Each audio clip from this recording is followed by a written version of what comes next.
Hello, welcome to Veteran Voice. My name is Larry McCullaugh. I'll be your host again today. And as you can obviously see by the surroundings, we're not in the studio today. We're out making a very special trip to a very special place, especially to me, and I think it would be to a lot of other Vietnam veterans.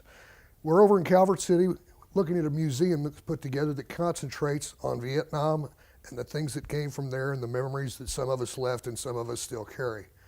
I'm going to turn this over to the proprietor of this, Mr. Mike Swinford. I'm sure many of you veterans already know who Mike is. But I'm going to start by doing what he asked all Vietnam vets to do. I'm going to take a little pin here and put where I served when I was in Vietnam.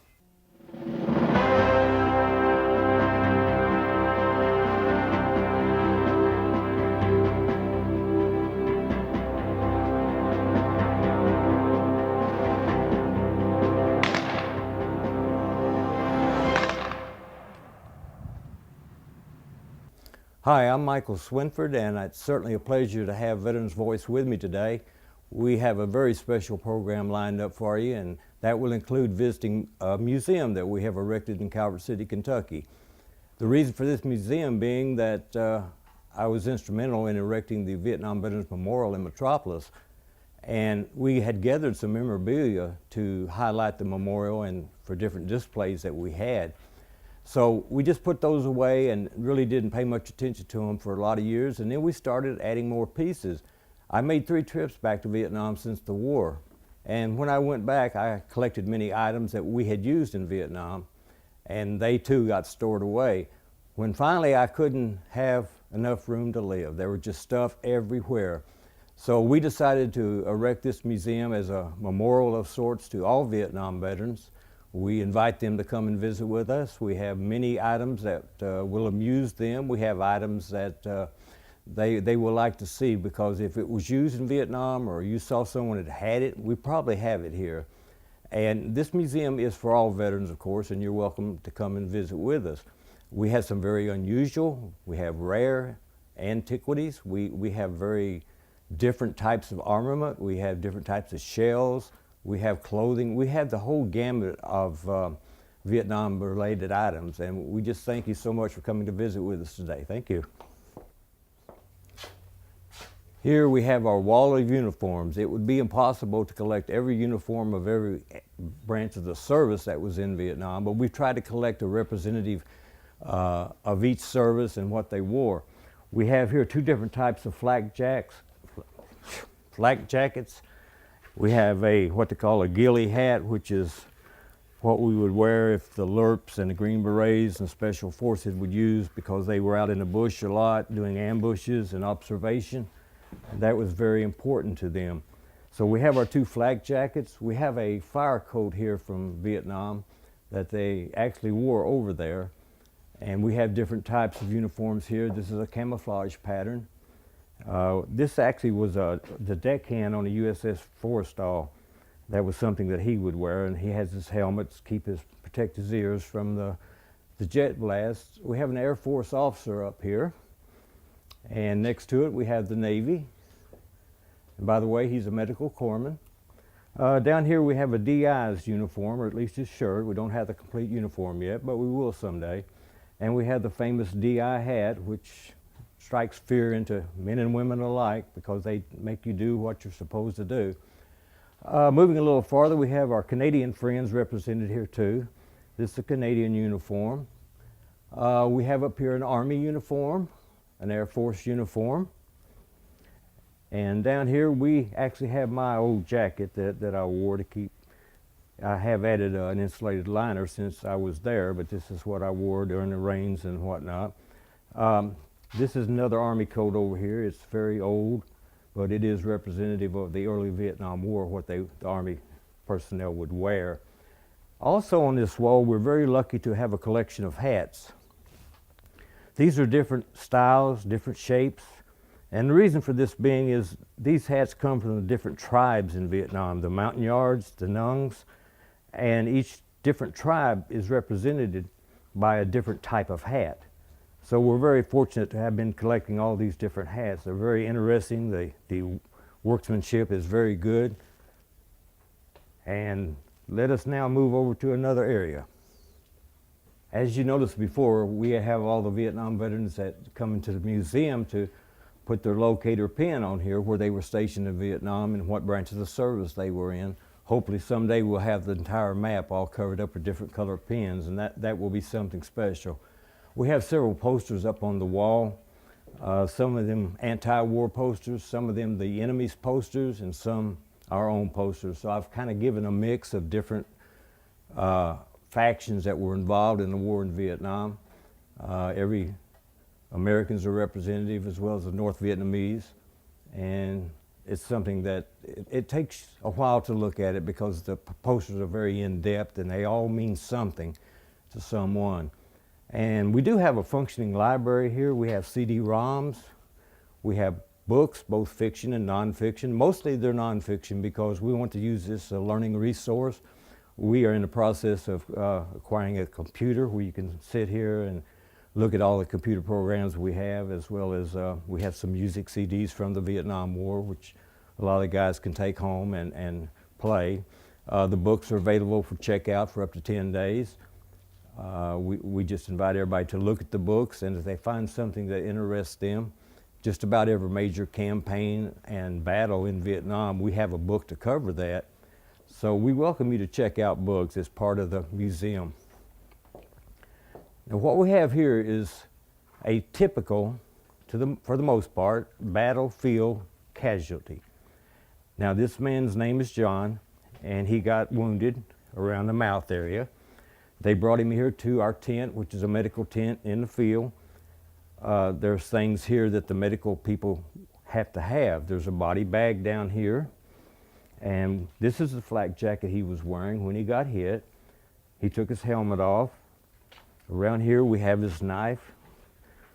This is an original Bowie knife that was used in Vietnam.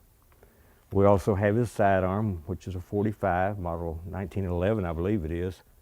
And then we have his canteen, we have his ammo pack, we have his field pack over here, and we have his bush hat, we have his weapon, and this all would belong to the soldier, or at least some of it would. Looking into the diorama, we have various tools, scalpels, scissors, that the doctor or the medic or the corpsman would use to try to save this man's life. Luckily, we got to him in time, and he's got 2 IVs, and we think he's going to be fine. Behind there, we have some from the MASH units. They're actually Jeep covers that you put on the side of a Jeep to keep the Jeep warm as you can to transport medical personnel or sick and wounded. We have a poncho that every Vietnam veteran recognizes because we all wore them. We have sandbags around here just in case there would be an incoming shell or something that would jeopardize an already wounded soldier. What we have here is a day in the life of Tony Miller. We take Tony from where he was born, as he was growing up and as he progressed through life, and he graduated from school and he decided to join the Navy. After he joined the Navy, he was assigned to a boat in Vietnam. He patrolled the waterways. They were involved in a tremendous amount of action up the rivers. And he finally got wounded, and these are Vietnamese nurses taking care of the man. And finally, this is the last shot I have of him where his right arm is missing, but he was awarded the Purple Heart, and as far as I know, he's still alive today. And so let us move into the main museum now and show you some really interesting things. Now this is what we call our hippie wall. This is places and events which took place in the 1960s when all the terrible things were happening in America. In Vietnam, we weren't too concerned about it. We were just trying to stay alive and survive and get our tour over with and come home. But we realized back at home there was some dissent being formulated in the streets. There were people protesting what we were doing. But we did dedicate a little part of the wall to them.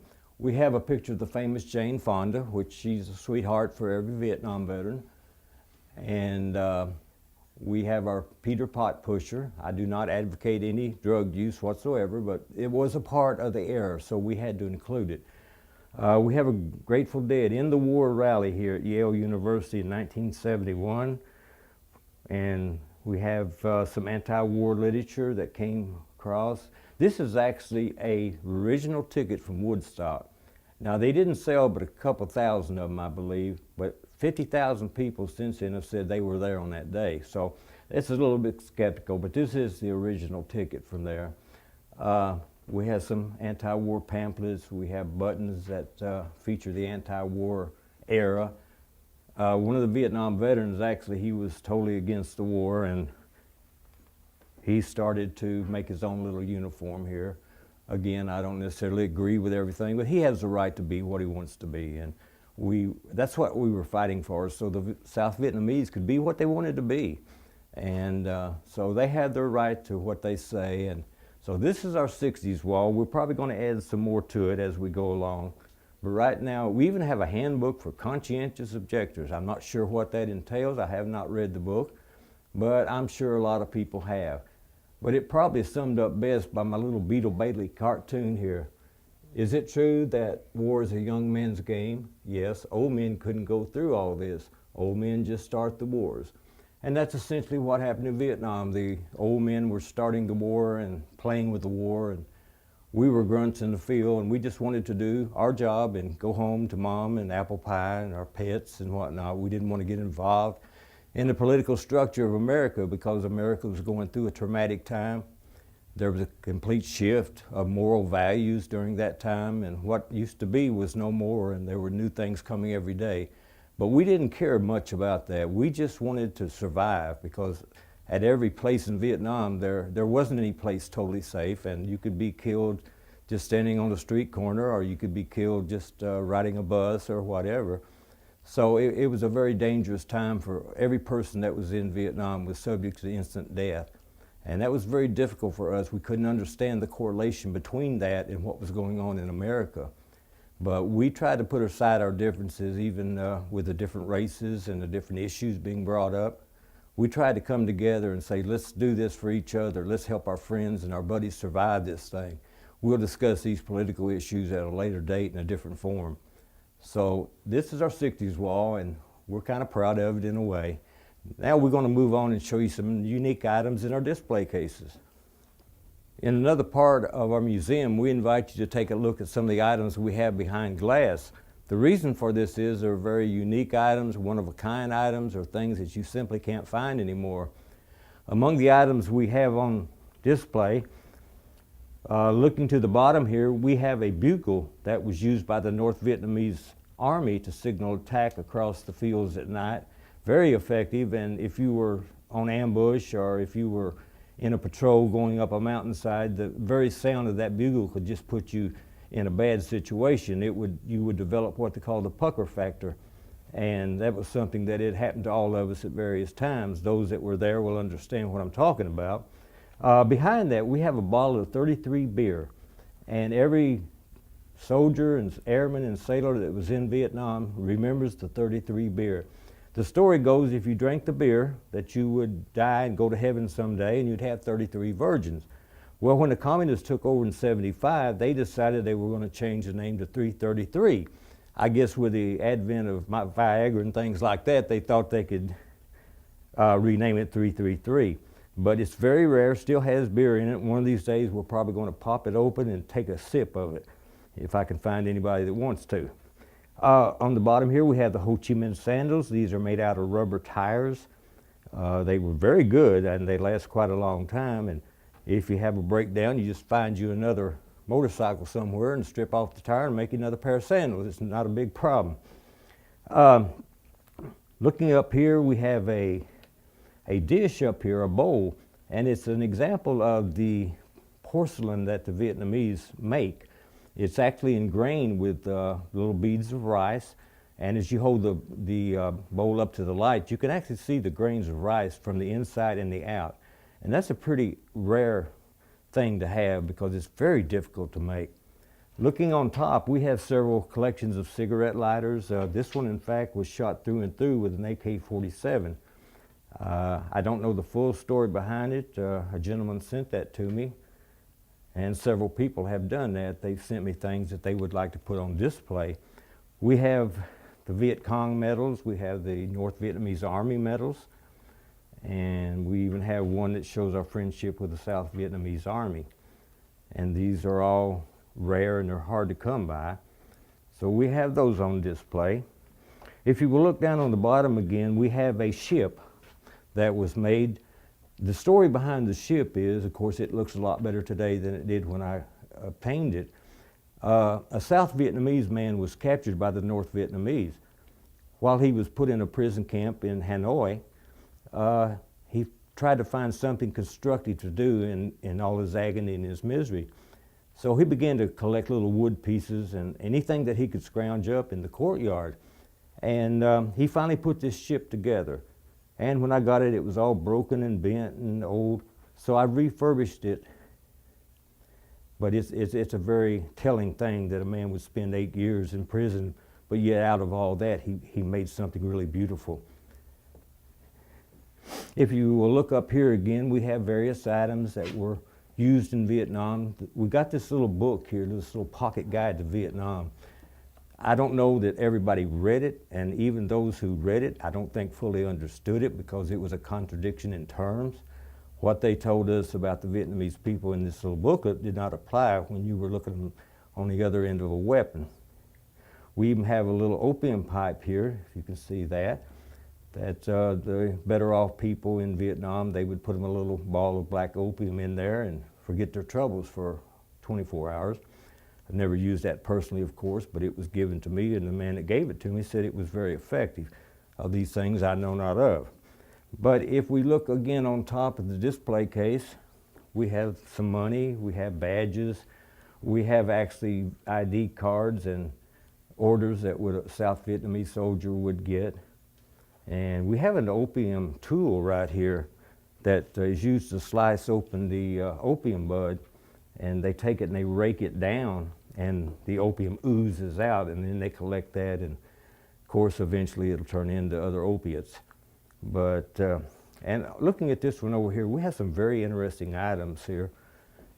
This was a South Vietnamese soldier that I obtained his picture while in Vietnam, and he could be very old. He's probably 70 today. Something about the Vietnam War, 65% of the Vietnamese population today have no clue about the war because they were all born since the war. Another unique item here is the razor. This was actually made from the skin of a downed B-52. They salvaged all the parts that they could get off the B-52, and they took the aluminum skin and made the razor. So that's a pretty unique item.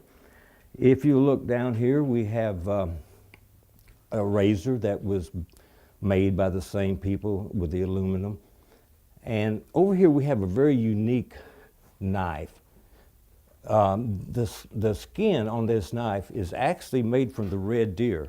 Now the red deer were supposed to be extinct, but some folks up in the Central Highlands actually came across the deer, and I was very fortunate to have this knife with the deer skin on it. It's a very valuable item. If you will look down here once more, we have a typical Vietnamese junk. The sails aren't up right now, but the Vietnamese fishermen would use this type of vessel. Now a lot of these fishermen have moved to America. They're down along the Gulf Coast around Mobile and areas, and they're still catching fish down there. So I think that's very good of them. Another item that relates to Vietnam is the little elephants.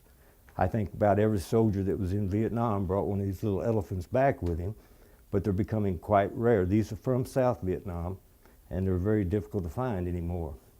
Moving right along here, we have a wall that is dedicated to the North Vietnamese Army. I've been asked on many occasions why I would include the enemy. Well, the enemy was a part of the war, and it's something that we remember. We remember the enemy, and it's only fair that the other side of the story be told. There is a distinct difference between the North Vietnamese Army and the Viet Cong Army, which we'll see in a little bit. The North Vietnamese were north of the demilitarized zone, and they were in the north part of what was in North Vietnam. The VC actually lived in the south, and they were sort of what we would call today terrorists. And they thought mistakenly that when the North Vietnamese Army took over that the Viet Cong would be given great positions in the government. However, that did not work. They turned against the VC, and they dislocated them. If they were in the south, they went to the north and vice versa. So today there is no old VC hanging around very much. They've all been dislocated and re-educated, as they like to say in Vietnam. But we have a uniform of a North Vietnamese officer. We have one of the flags that they would have used at their compounds or outposts. We have some gear that they would use in the field. This is a typical North Vietnamese boot, if you will. To us, it looks like a pair of really strange tennis shoes, but for them, that's really all they had as far as a boot goes. It has a very unique tread on it to help them get through the rice paddies and the swamps and the bogs and all that. So I guess the problem with these is they would get water in there and they would stay forever. So after a period of time, they took them off and got some sandals. But originally they did try to use them. What we have here is a pouch, and this is actually oil that is used to oil down the SKS assault rifle. And they would carry these with them, and when the AK started jamming or getting a little tight, they would put some oil in there.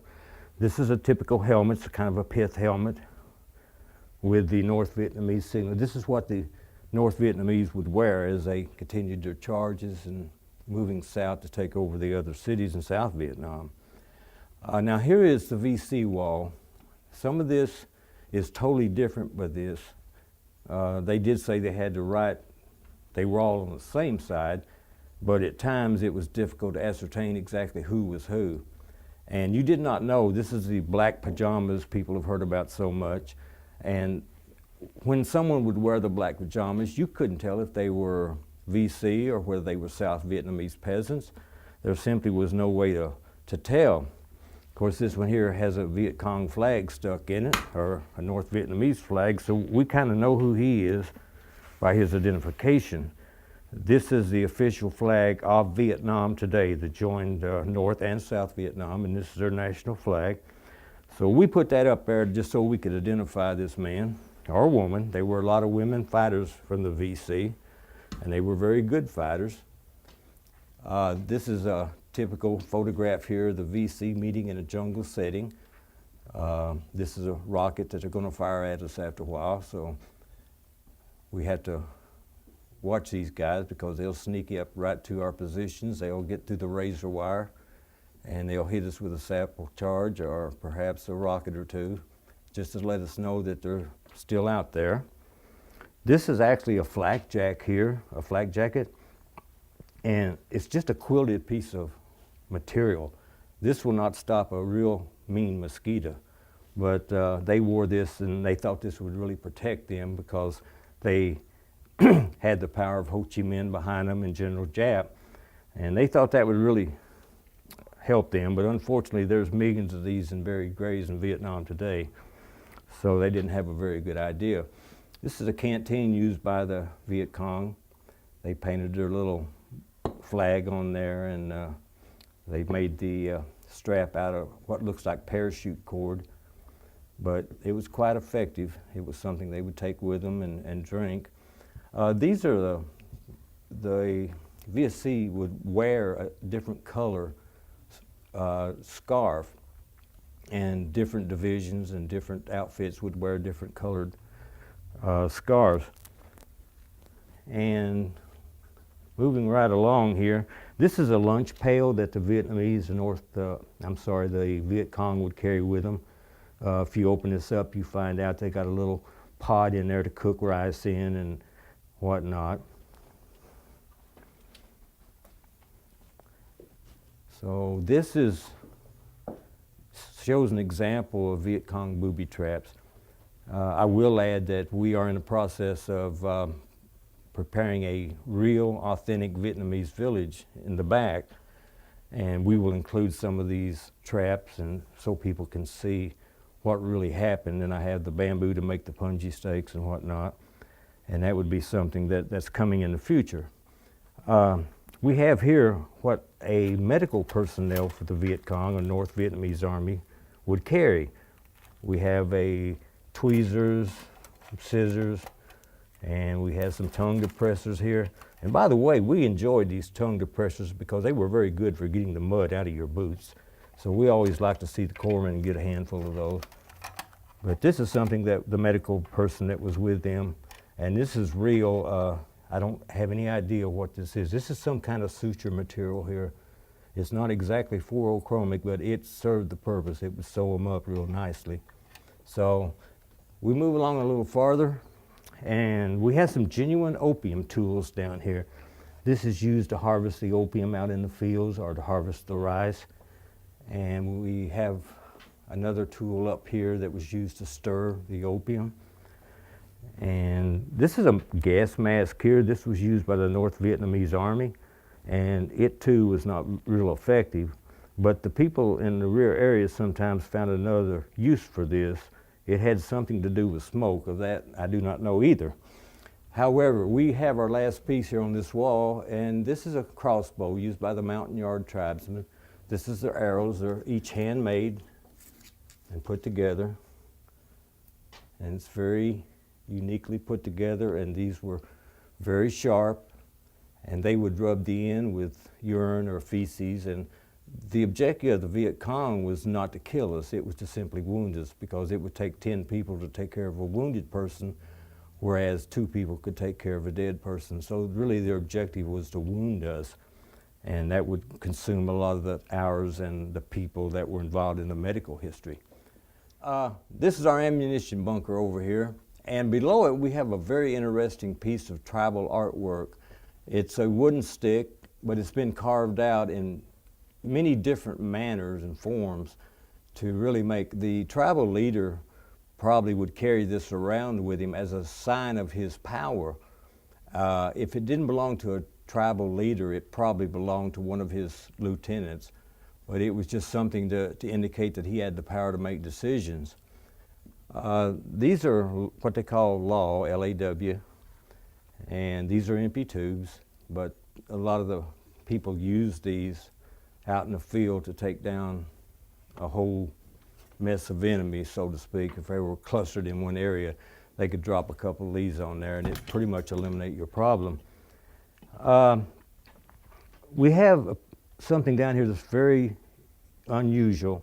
This actually came from Vietnam, and it's what they lay down to make an emergency landing for, they want to land some choppers or something like that. And these are really large pieces of metal, and they hook them together with the hooks you see there, and they can lay down 50 or 60 of these, and you would have a nice sort of a runway for your choppers to come in and sit down.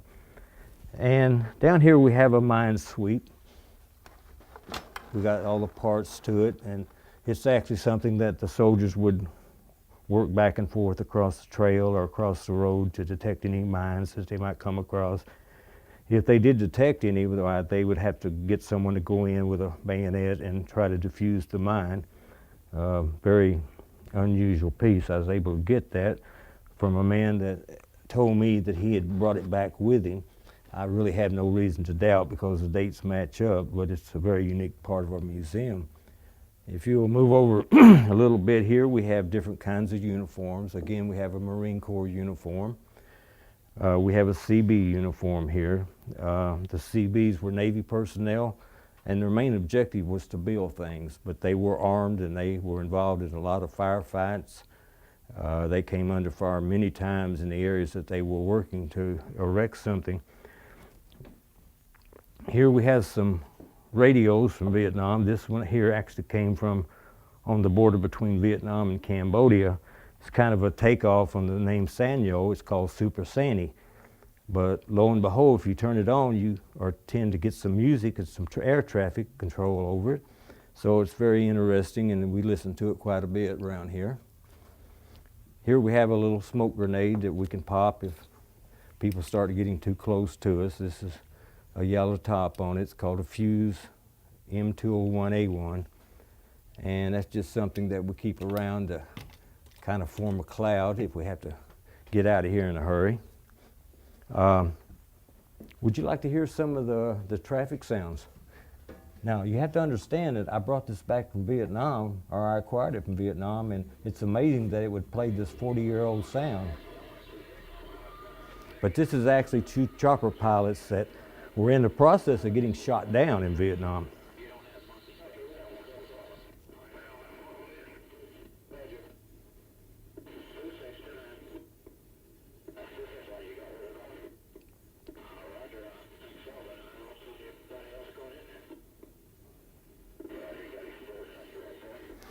Well, you've heard what it sounds like when two chopper pilots are talking to each other and they've just been hit and they're getting ready to hit the area that they're coming down in, and they're trying to prepare themselves for the impact, and they're just letting everybody else know where they're going to crash land so that rescue teams can come out and locate them quickly.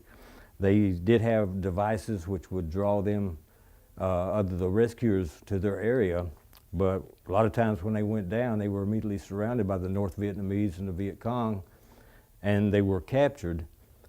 So we're very fortunate, really, that more pilots weren't captured. These are some samples of hat wear that we've collected. This is the old, this actually came out of Korea, and there was a changeover before the new uniforms came out in Vietnam. So this is kind of the old school uniform hat. And we have a Marine Corps hat and Lady Marines. We have a Lady Navy. And this is a very unique item here that a gentleman that was in this area, and he was attached to this unit, and he sent me the cap. He said he just wanted to donate something to the museum, that anytime he would want to come by and see it, that it would be available to him, and he just wanted to share it with other Vietnam veterans. So we're very fortunate to have this. So we're proud of that. And of course, what would it be like if we went to Vietnam and we didn't have skivvies? So here's a pair of original skivvies that they wore. A lot of soldiers and sailors over there, they decided they wasn't going to wear underclothes at that time because of the heat and the oppressive nature of the climate. But we were issued these anyway, and some wore them and some didn't. I must say that I quit wearing them in Vietnam, and I've never worn them since. And so moving on a little farther, we have some field telephones down here. We have a first aid kit here that they would carry on the helicopter in case they located a wounded soldier or what. They could drop down, and the corpsman or the medic would be able to take this and treat the individual. We have a chopping axe down there if you had to chop your way through. And this is very neat. This is an original machete that came from Vietnam. It hasn't been cleaned or anything. It's originally like it was, the same. It has the man's name in it. And I was very fortunate to get this because they're just really hard to find anymore. But it's 40 years old. For 40 years, it looks in pretty good shape. Everybody remembers this. If you were in the Army, you had to get one of these little books, and it's kind of a joke book, but the message that it tried to portray, it was very serious. This is another one of our display cases, and we have a claymore. Most everyone that was in Vietnam has a personal knowledge of what a claymore is, what it does. Essentially, it's something that you place towards the enemy. And we have good instruction on there. The only problem being is sometimes the VC would sneak in and turn the claymores around. So when you hit your clacker, that's what this is here, to set off the charge, the claymore would blow back and injure and kill people that we didn't want to do. This is some claymore wire that this would run from the claymore mine itself to the clacker. And we have a little box here that we'd hook everything up. These were very useful when you're in a defensive combat position, particularly at night. But like I say, the only downfall is they can be reversed and you hit your own people. Looking up here, we have some rounds that were grouped together, and we have a little tank that you would fill up your life raft with if you had to ditch at sea. Moving on up here, we have an example of Vietnamese artwork and their skill in making baskets out of bamboo. And they really can do some very intricate work. And this is just a beautiful piece here. And probably in Vietnam today, you probably could buy it for 20, 25 cents. And it took hours to make. So we're kind of proud of that little piece there too. Next to it is some cinnamon wood. And again, they've built this and put it together, and they're very artistic minded. But that's a very good piece too. Looking up in the display cases, we have a C4 charge, which is plastic explosive, which you'd take a little piece off and roll it up and light it, and you could cook your meals with it. Or you could put it on a building or something and blow the door out or windows out or whatever you needed it for. We have a fishing line here that was used if you got shot down. We've included the camera that every GI tried to have a camera with him wherever he went, because you just never knew when you could take a shot of your friends or your buddies, and you would want to keep them forever. We have some items here made what they call trench art. It's sort of a flute type thing that's made out of metal, the brass that was expended in firing shells. We have a whistle here that was used by the North Vietnamese to also signal attack if they didn't have a bugle with them or had no other way to contact their other VC or NVA. They would blow the whistle and they would just, everybody come running. This particular item is an interrogation tool. I won't go into detail about it. It's pretty self-explanatory, but we do have this on exhibition as well as ears. If you know about the ears and were there, you'd understand. If you didn't know about them and wasn't there, it really is not that important probably. But this is just a tool to get the truth out of people, and from what I've been told, it's quite effective. Looking again on the bottom shelf here, we have some rockets, we have a mine, we have some napalm compound. If you add gasoline to this powder, it will become napalm. And we have various oils and items that we would use for different situations in Vietnam. If you look over here again, we have some items that the everyday grunt would probably use. We have grenade canisters, we have this meal kit, we have a little portable stove that he's made out of a C-rat can. We have a decontamination unit there that was responsible when you get into any kind of biological problems. We have another can of grease here or something, and we have a flashlight which is colored in a good old olive drab. And as we look up here, again, the Vietnamese people, they don't throw away anything. So this motorcycle actually was made by crushed up Coke cans. As they have very few raw materials to work with, they just use anything they can find to make something out of it pretty and something long-lasting.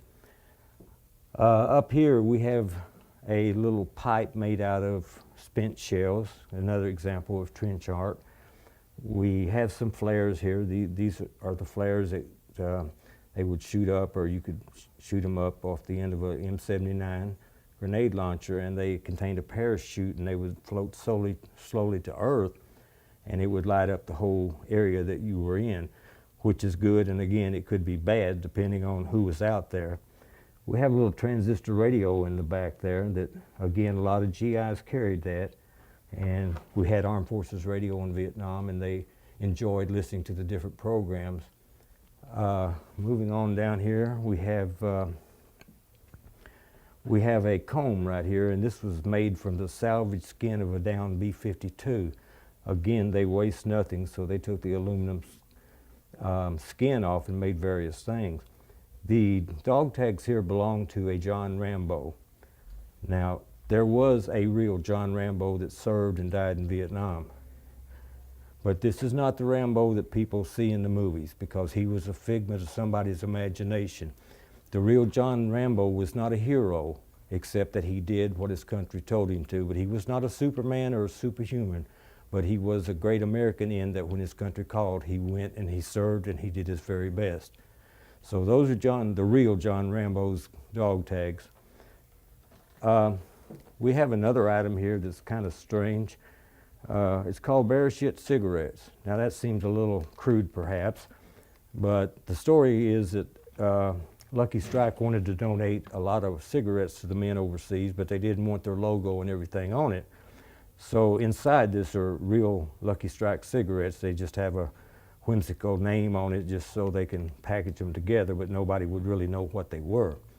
This is an item that every grunt in Vietnam recognizes these are insoles that you put in your jungle boots to keep your feet from getting so wet, and it also provides a soft pad under your feet for a lot of marching. Personally, I never had to march a lot, but I did wear the combat boots, and I was very thankful for these. We had some other items here. This was something a man gave me, and he had been in Vietnam in 1966 to 68, and he had this made up. And again, he wanted it exhibited in a museum, and there aren't any museums close to the area, so he let us have it that we could put up. If you remember, on the other side, we saw the original Woodstock ticket. Well, this is kind of funny here. In 1969, this is the only Woodstock I remember, which is the Woodstock of an M14. But it kind of puts it in perspective somehow. This is a very unique item. It came from the commissary store in Saigon, and I was very fortunate to acquire this particular piece. As just about everything from Saigon is gone now, but that makes a very interesting piece. We have another pack down here. This is pretty much a Special Forces pouch that he would take into the jungle. The monkey, he's my buddy. He likes to go riding, and if you all will remember, Vietnam veterans in Vietnam, there were a lot of monkeys, and just about any Air Force man will tell you about the monkey in the pallet. And if you know that joke, well, share a laugh with me. If you don't know, come on up and I'll tell it to you sometime. Moving right along, we have another little first aid kit here that was very accessible and has a lot of items in there that would help you out if you were injured. We have some sterile strips here that, again, are 40, 45 years old. We have various, here's a tourniquet, I believe. It's a gauze, bandage, compressed, and it's camouflage. So these things would be used to treat non-life-threatening wounds in the field. And we have some petroleum gauze, and the date on that is November '68. So I'm sure it still would probably work. This is a sea bag here. This is what sailors and sometimes Marines stored all the stuff in, threw it over the shoulder, and headed for the next duty station. We have various patches and things on the wall. And this is an airplane first aid kit that, again, you would probably carry in your chopper. So if you needed it, it was right there handy. This is a very unique bucket. It's just a water bucket, and it folds down to take up very little space. But you can fill that up with water and use it all day, and it won't leak a bit. Some guy also sent me this. Apparently in Vietnam, he was quite an artist, and he drew this just to occupy his time. And he wanted it displayed in a museum, so he sent me this, and it's kind of comical, but it's a very unique part of Vietnam. There were a lot of poems and stories and cartoons come out of Vietnam, so I'm very proud to have that. This is actually a paddle for a lifeboat.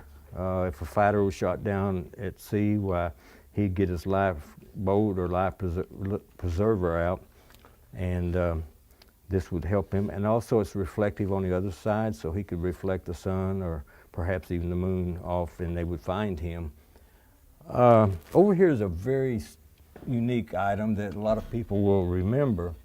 It's called razor wire, and they would put that around your base camp or around your temporary camp out in the field, and it takes a lot of effort to get through this because each one of these has got a really sharp prong on it, and it was supposed to keep the people safe, or at least to slow down the enemy till a react team could to meet the challenge, whatever was coming through the wire. We have here a Navy corpsman jacket that came from the Naval Hospital it was around Marble Mountain in Vietnam. And we have here everybody's sweetheart. This is Chris Noel, and she had a show on Armed Forces Radio, and we all fell in love with her. She was just as good as gold, and she just, when she would do the DJ of various music, we just felt like she was talking exactly to us. So a lot of guys had this pin up in their hooch or in their barracks or wherever they were. And Chris today is still working with veterans. She holds a lot of charity events for veterans, things that still help veterans. So she's a sweetheart, and we love her to death and probably always will. Over here we have actually a captured Russian uniform. There's a lot of speculation that there were Russian soldiers in North Vietnam. And this was captured somewhere along the line, and I ended up with it. And you can see the Russian hat. I'm not sure what all this means, but it definitely is a Russian. I don't have any confirmed reports that there were indeed Russian troops in North Vietnam, but I would think, as they were the primary suppliers of war weapons to Vietnam, that it's quite possible. This is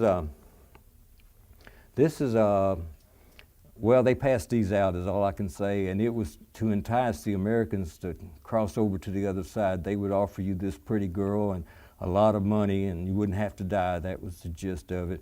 I never seen her. I don't even know if she exists or not, but it made for a good laugh or two. And here we have some examples of Vietnam clothing.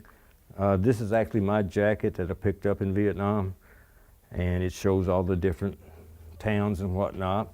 This is a traditional Vietnamese garment that you probably would wear for a ceremony or something as opposed to everyday wear. We have an example here of Vietnamese work. This is what is called a áo dài. It's the traditional Vietnamese dress. And this is a Chinese dress. And we have those on display. Okay, these are some very unique wines and tonics that the Vietnamese person would use. As you can see, there's a cobra there, and he has a green snake in his mouth. I've been told that this is very good for anything that ails you. This will definitely take care of it. I have not had the courage yet to partake of it, but we have seahorses, we have snakes, we have ginseng, we have cobras, and we have geckos. So I guess the next time I get a cold, I might just try some of this and see if it doesn't help me. We have a very interesting item down here. Most of you will remember the very vivid picture of the little girl. She was burned by napalm. Apparently the South Vietnamese dropped some napalm and she got caught up in it and it just burned her terribly. Well, I'm happy to say she's still alive today, and she was gracious enough to send me an autographed picture. And so we're proud to have that in there, and we're just happy that she made it out of the torture and the turmoil that she went through for so many months and years. Okay, the items on this wall are from South Vietnam. We have examples of the hat wear that they would wear. This would be a Navy person's sailor hat. And we have various calendars, and this is particularly nice. Air Vietnam was an airline that was running back then, and sometimes we had to take an Air Vietnam flight to somewhere, and we ended up with one of their little bags. This is another example of the artwork that they do. They embedded a leaf in the painting. It's very difficult to see, but it's just another example how they use everything to make something very pretty. And they're very artistic in everything they do. What we have here is an opium scale. This is to weigh the opium, and also they can use it for gold, but it's primarily just an opium scale that they use. Speaking like they use everything, this is a fighter plane that was made out of Coke cans, and again, they're very adept to just taking anything and making a work of art out of it. We have a very unique item. This is a plate that I purchased in Vietnam, and as you can see, it's a lacquer with mother of pearl inlaid, and there's about 50 coats of lacquer on it. It's very beautiful.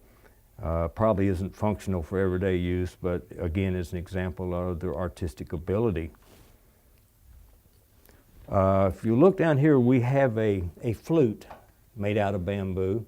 Just about everything they have in Vietnam is made out of bamboo. Even their water pipes and a lot of their hooches are made out of bamboo. So actually they just use it for every single thing that can possibly use it. I noticed in one of the cities when I went back that the scaffolding was actually made out of bamboo. And I thought that would just not be good to climb up a 10-story building with bamboo scaffolding. But actually it's pretty secure, and they attach it to the building that they're working on. So it's not really a dangerous thing. Excuse me. This is another item that came from the Montagnards up in the tribal countries of Vietnam. It's something that would be worn at a wedding or at a celebration of some sort. There's a lot of intricate needlework done, and of course the bells and whistles. It has a part of a Hindu hint to it also. And this is a machete from Vietnam that was used to chop down the bamboo or to chop down the elephant grass or to make a pathway through the area. What we have down here is really truly unique, and I just feel fortunate that we were able to acquire this piece. It's the traditional noodle cart, and usually Mama San would have a wooden rod and she would stick it under here. It's a flat board, and she'd have another on this end to counterbalance. And what she does as she walks, she shifts the weight from one to the other where both of them are not weighing on her at any one time. And when we first got there, we didn't quite understand the ways of the Vietnamese, and we thought it was kind of silly the way they walked. But come to find out, they had a lot of sense about things. And you would see Mama San bring this out on the street corner, and she can fix your noodles and whatever seasonings that you might want, and she'd give you a pair of chopsticks, and you'd be on your way. So we became very familiar with the noodle carts, and in fact, when I go back today, I still enjoy eating the noodles from the side of the road. These are some more hats here that they use in Vietnam today. And it's an example of what the Army wears today. We have up here also that a very famous picture that shows a South Vietnamese officer killing what appears to be a civilian. The truth of the matter is he was a Viet Cong agent, and his family, the South Vietnamese officer's family, had been killed. And this is very graphic, and it was used by the anti-war people to make an anti-war statement. But no one seems to want to talk about the truth, and he had every right to kill that man. But it became world famous, and we're glad to add it to our collection so that all sides of the war can be told. And here we have a flag from Vietnam that's modern day flag. When I first went back in '93, I acquired this flag. And of course, this is Uncle Ho right here. Uncle Ho is Ho Chi Minh. And he's kind of the father of Vietnam. Very well respected, much like we think of Abraham Lincoln. Uncle Ho is in every house. There's a picture of him, and he's quite honored today. I had the pleasure of visiting his tomb, and he was a great man in his own right. He and I don't agree on things philosophically, but he was a great man. Down here we have a child's toy. It's made out of bamboo also. And he puts a little pea or something in there, and he'll pull it back and flip it back out, and a lot of the kids like to have those. This was in fact in a museum in Washington, and we were fortunate enough that when they started cutting back, they would let us have this for our museum. And this is a picture of Ho Chi Minh. This is a very old picture, and this is a common picture where he's studying or he's reading or writing something. He was very intelligent. And this is a typical picture, but it's a vintage picture, and it's very rare to find this today. We have another example of the art of the Vietnamese and how they do not waste anything. This is made out of eggshell, crushed eggshells, and they would dye them a certain color, and then they would cover this with maybe 20-25 coats of lacquer. So once again, this is an example of taking nothing and making something very long-lasting, very unique. And also down here, I have another little picture. When I went back to Vietnam, I worked with the street children program in Da Nang. And they are little orphan kids, and they don't have a mom and don't have a dad. And I spent a lot of time with them, bandaging up their wounds and bringing them candy and teaching them songs. I taught them how to sing Jesus Loves Me. The authorities don't know what that means yet, so we got by with it. And I taught them how to sing Row, Row, Row Your Boat. When I got ready to leave Vietnam, one of the little boys came up to me and he said, "Mr. Mike," he said, "I'd like to give this to you because I made it for you." So that itself is worth more than anything in this entire museum because the little boy gave it to me. And I will get to see him again. Going back to Vietnam in March. I will be taking in Bibles and tracts, as I usually do when I go over there. But I'll get to revisit him, and he's probably 17 or 18 by now, but I'm looking forward to seeing him again. And we just have so many items here that it's just impossible to cover everything. But we ask that you come up and visit with us and check out what we have, and we'll be happy to answer any questions that you might have, or you can even help me identify some of these things, because I don't know everything about it. And we're open Monday through Saturday, 1 to 5. But it's always best to give a call ahead of time. The number up here is 270-395-0330. I have to go to the VA a lot for my medical problems, so I may not be here. So please call ahead so we can have somebody here to allow you to visit at your own pace, and hopefully you will enjoy what we've been able to collect over the years. Well, I hope you've enjoyed today's program. I hope that you found this informative and entertaining, and for some of you out there, I'm sure it brought back some memories. So we're going to sign off now, and I'm going to do what I hope you'll do. When you come and see Mike, leave him a donation. Every little bit will help him out. Now, Mike's museum is open Monday through Saturday from 1 to 5 p.m. It's probably a good idea to call, because Mike is a disabled veteran and has sometimes have to go to the VA clinic or the VA hospital. So you might call him before you come, make sure that he's here. But I do encourage you to come to Calvert City and check this out. It's well worth the trip. We'll see you next time on Veteran Voice.